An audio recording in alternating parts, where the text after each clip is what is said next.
Everyone, Tyler Pyburn here of the Pulse Network. I know everyone's talking about fantasy football, but let's talk college fantasy football. And here are the top 5 differences between college and NFL fantasy football. Let's take a look. Let's start off with fresh faces. What do you like about this, Todd?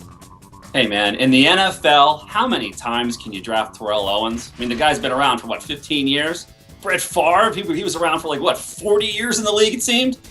It gets a little bit tiring seeing the same faces in your NFL fantasy drafts. That's not the case in college. Player turnover happens every year or two. It keeps you on your toes. You see a fresh guy, he might explode for a year and he's off to the NFL. You gotta really do your homework before your college fantasy drafts. Now this next one's pretty interesting because of draft parties in particular. You have to go with unpredictable drafts.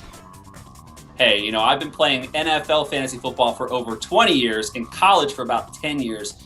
In the NFL, you can predict pretty much all of the players that are going to go in the first 3 or 4 rounds. Nothing really surprises you. And in the NFL, you might have one pick at the end of your draft where someone fell in your lap, and what a good feeling that is. In college fantasy football, Tyler, it's wildly unpredictable. Everyone rates these players differently. You can have that player fall in your lap 5 or 6 times during your draft day. Much, much more unpredictable, makes it a little more fun. And one of the reasons for that is because of, number 3, which is the bigger player pool.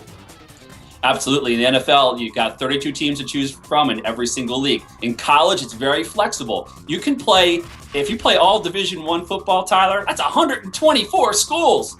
And only crazy guys like me play in those types of leagues. But you have a lot of flexibility. You can filter your conferences so you only play in Big Ten conferences or maybe only BCS conferences. Even if you play in a format with only the BCS conferences, you're still looking at around 60 schools. 60 teams versus 32, a lot more players to choose from. Now the NFL, really about parity, but talk about the mismatches for number 2 in college football.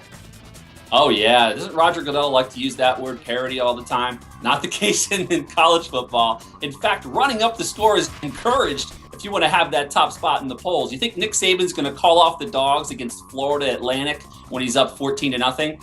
I don't think so. He's going to put up 60 or 70 points in that game. And if you had Trent Richardson last year on Alabama, he's going to rush for 3 or 4 touchdowns in these blowouts. Again, the blowouts in the college game, especially early in those non-conference games, happen all the time. And it's a fantasy dream watching your running back, wide receiver, or quarterback just go off. Well, you mentioned scoring. That's what we have to talk about with number 1.